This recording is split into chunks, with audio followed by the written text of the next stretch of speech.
പ്പുറം കാളികാവിൽ കടുവാ ദൗത്യത്തിൽ നിർണായക പുരോഗതി. പ്രദേശത്ത് സ്ഥാപിച്ച ക്യാമറയിൽ കടുവയുടെ ദൃശ്യം പതിഞ്ഞു. അതേസമയം നിലമ്പൂർ സൗത്ത് DFO ധനിക് ലാലിനെ സ്ഥലം മാറ്റിയത് കാളികാവിലെ ദൗത്യത്തെ ബാധിക്കുമെന്ന് ഡോക്ടർ അരുൺ സക്കറിയ പ്രതികരിച്ചു. പ്രസൻസ് കിട്ടിയിട്ടുണ്ട്, പ്രസൻസ് കിട്ടി, കണ്ടെത്തി. ഇല്ല, അവിടെ കുങ്കിയാനല്ല, നമുക്ക് ഒരു ഒറ്റ ഫോട്ടോയെ വന്നിട്ടുള്ളൂ. നമ്മൾ കൂടുതൽ എക്സ്റ്റെൻസീവായിട്ട് നമ്മൾ ആക്കാൻ വേണ്ടി പോവുകയാണ്, അത് ഏരിയ കവർ ചെയ്യാൻ വേണ്ടി പോവാണ്. അപ്പോൾ പാരാമ്പുലേഷൻ സ്റ്റാർട്ട് ചെയ്യണം. അപ്പോൾ രാവിലെ ഒരു പാരാമ്പുലേഷൻ കഴിഞ്ഞു, ഉച്ചയ്ക്ക് രണ്ടാമത്തെ സ്റ്റാർട്ട് ചെയ്യാൻ പോവാണ്. ദെൻ കൂടുതൽ ക്യാമറകളും ക്യാമറ എല്ലാം പൊസിഷൻ മാറ്റി വെക്കണം. ഓക്കെ, ആ വർക്ക് നടക്കുന്നുണ്ട്. വിപിൻ സി വിജയൻ വിവരങ്ങൾ നൽകും മലപ്പുറത്ത് നിന്ന്. വിപിൻ, ഈ കടുവയുടെ ചിത്രങ്ങൾ പതിഞ്ഞിരിക്കുന്നത് ഏതു ഭാഗത്താണ്? അവിടേക്ക് ഇപ്പോൾ ഈ ദൗത്യസംഘത്തിന് എത്താൻ കഴിഞ്ഞിട്ടുണ്ടോ? എത്രത്തോളം നിർണായകമാണ് ഈ പ്രദേശത്തെ പരിശോധന, വിപിൻ?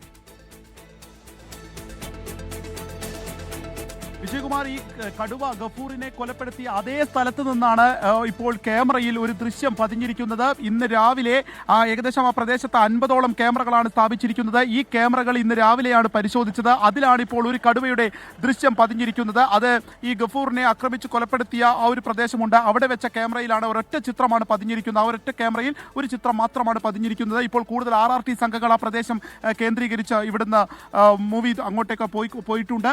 അപ്പോൾ ആ പ്രദേശത്ത് അതിന്റെ തൊട്ട് മുകൾ ഭാഗത്തായി കൂടുതൽ ക്യാമറകൾ സ്ഥാപിക്കുക എന്നുള്ളതാണ് ആദ്യത്തെ നടപടി എന്നുള്ളത് ഇപ്പോൾ ഡോക്ടർ അരുൺ സക്കറിയ വിശദീകരിക്കുന്നു. ഒപ്പം തന്നെ ആ പ്രദേശം കൂടുതലായിട്ട് ശ്രദ്ധിക്കുക എന്നുള്ളത് കൂടിയാണ്. ഇതിൽ നിന്ന് ഏറ്റവും മനസ്സിലാക്കേണ്ടത് ആ കടുവ പ്രദേശം വിട്ടു പോയിട്ടില്ല എന്നുള്ളതിന് കൃത്യമായിട്ടുള്ള തെളിവ്, അത് വീണ്ടും അവിടേക്ക് തന്നെ വരുന്നു എന്നുള്ളതിന്റെ കൃത്യമായിട്ടുള്ള തെളിവ് ഇപ്പോൾ വനം വകുപ്പിന് ലഭിച്ചിരിക്കുന്നു എന്നുള്ളതാണ് ഏറ്റവും നിർണായകമായ പുരോഗതി ഈ ദൗത്യവുമായി ഉള്ളത്. ഒപ്പം തന്നെ ഇത് സൈലന്റ് വാലിയിലെ ഉള്ള കടുവയാണ്, നമ്മുടെ ഡാറ്റാബേസിൽ ഉള്ള കടുവയാണ് എന്നുള്ളത് മനസ്സിലായിരിക്കുന്നു. ഇതൊരു പെൺകടുവയാണ് എന്നുള്ളതുമാണ് ഇപ്പോൾ വനംവകുപ്പ് തന്നെ സ്ഥിരീകരിക്കുന്നത്. അപ്പോൾ ഇനി അതിനെ പിടികൂടുന്നതിനുള്ള കൂടുതൽ ദൗത്യം ആരംഭിക്കുകയാണ്. അപ്പോൾ അതേ സ്ഥലം കേന്ദ്രീകരിച്ചായിരിക്കും ഇനിയുള്ള നടപടികൾ എന്നും പറയുന്നു. മറ്റൊന്നുള്ളത്, ഇതിനൊക്കെ ചുമതല വഹിച്ചിരുന്ന ഈ കാളികാവിലെ കടുവാ ദൗത്യത്തിന് ചുമതല വഹിച്ചിരുന്ന DFO G ധനിക് ലാലിനെ ഇപ്പോൾ സ്ഥലം മാറ്റിയിരിക്കുന്നു എന്നുള്ളതാണ്. സ്ഥലം മാറ്റിയിരിക്കുന്നത് തിരുവനന്തപുരത്തെ ഹെഡ്ക്വാർട്ടേഴ്സിലേക്കാണ്. ആ സ്ഥലം മാറ്റം ഈ കടുവാ ദൗത്യത്തെ സാരമായി തന്നെ ബാധിക്കും എന്നുള്ളത് ഡോക്ടർ അരുൺ സക്കറിയ ഇപ്പോൾ തുറന്നടിച്ചിരിക്കുന്നു എന്നുള്ളതാണ്. കാരണം ഇതിനെ ലീഡ് ചെയ്യുന്ന, ഇതിന് നേതൃത്വം നൽകുന്ന ആളെയാണ് പെട്ടെന്ന് സ്ഥലം മാറ്റിയിരിക്കുന്നത്. അത് സ്വാഭാവികമായും ഈ ഒരു ദൗത്യത്തെ ബാധിക്കും എന്നുള്ളത് അദ്ദേഹം പറയുന്നു. അതിനുള്ള കാരണം എന്താണെന്ന് അറിയില്ല, അതൊക്കെ സർക്കാരിന്റെ ഏറ്റവും പ്രധാനപ്പെട്ട കാര്യം അതാണല്ലോ. ഇപ്പോൾ ഈ ധനിക് ലാലിനെ പെട്ടെന്ന് ഈ തിടുക്കത്തിൽ ആ പദവിയിൽ നിന്ന് മാറ്റാനിടയായ സാഹചര്യം എന്താണ്? അവിടെ ഒരു നിർണായക ദൗത്യം നടക്കുന്നു, നാട്ടുകാർക്ക് ആശങ്കയുണ്ട് ഈ നരഭോജി കടുവ അവിടെ ഉണ്ടോ എന്നത്. ഇപ്പോഴത് അവിടെ തന്നെ ഉണ്ട് എന്ന് കണ്ടെത്തുകയും ചെയ്തു. അതിനിടയിൽ ഈ ഓപ്പറേഷനാകെ നയിക്കുന്ന DFOയെ മാറ്റുന്നു. എന്താണ് ഇതിന് കാരണമായി വനം വകുപ്പ് പറയുന്നത്? ഈ ഉത്തരവിൽ ഇതുമായി ബന്ധപ്പെട്ട് പറയുന്നത് മൂവാറ്റുപുഴ വിജിലൻസ് കോടതിയിലെ ഒരു കേസുമായി ബന്ധപ്പെട്ടതാണ്. ആ കേസുമായി ബന്ധപ്പെട്ടിട്ടുള്ള വിചാരണ നടപടികൾ നടക്കുന്നു എന്നുള്ള സാങ്കേതികമായ കാരണങ്ങൾ മാത്രമാണ് ഈ ഉത്തരവിൽ പറയുന്നത്, മറ്റൊന്നും തന്നെ പറയുന്നില്ല.